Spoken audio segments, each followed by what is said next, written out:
সম্মানিত viewers, Ajay garden YouTube চ্যানেলে আপনাদেরকে স্বাগত। আশা করি আপনারা ভালো আছেন। আমিও ভালো আছি আপনাদের আশীর্বাদে।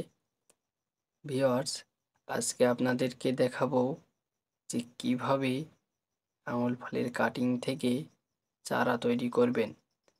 এবং এই যে মাটিতে আপনারা স্ক্রিনে দেখতে পাচ্ছেন, এই মাটিটি আমরা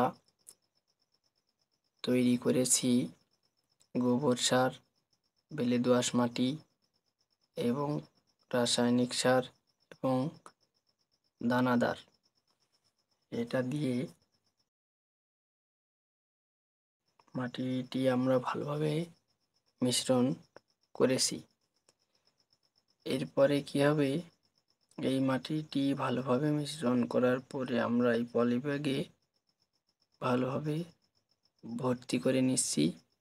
নেওয়ার পর এর ভিতরে আমরা চারা দেব, বা সেই আঙুল ফলের ডাল থেকে যে ছোট ছোট করে কাটবো সেটাই আমরা এর ভিতরে দেব।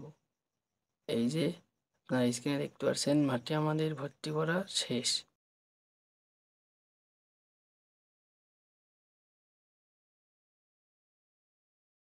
এরপরে আমরা এই যে সেই আঙুল ফলের ডালটি ছোট ছোট করে কাটিং করে নিচ্ছি।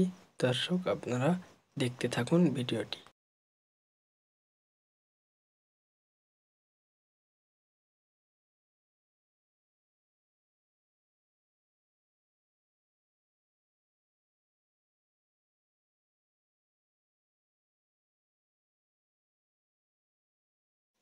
এরপর আমরা সেই আঙুল ফলের ডালটি ছোট করে কাটিং করে নিচ্ছি।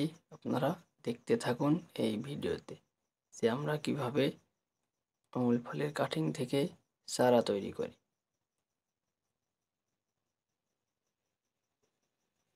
এরপরে ভিউয়ার্স, এই যে কাটিং করলাম, এতে আমরা এই ম্যানচার ছত্রাকনাশকটি ভালোভাবে মিশিয়ে নিয়ে ওই ডালটির যেই ডালটা দিয়ে আমরা ঘুরছি আপনারা দেখতে পাচ্ছেন মিশিয়ে নিচ্ছি। এই ডালের মাথায় বা দুই পাশে আমরা ভালোভাবে লাগিয়ে দেব, যাতে কোনো প্রকারের ছত্রাক এতে লাগতে না পারে বা ক্ষতি না করতে পারে। তার জন্য আমরা এই পন্থাটি অবলম্বন করেছি।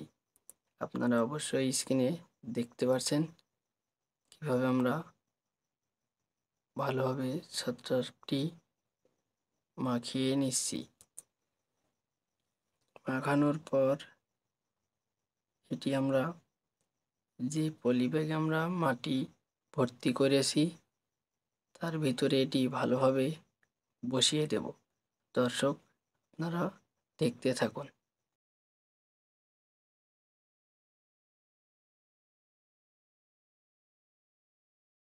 একে একে আমাদের সব চারাগুলো বসানো শেষ। এরপরে আমরা এর গোড়ায় গোড়ায় হালকা করে জল দিয়ে দেবো, যাতে গোড়াটা শুকিয়ে না যায়।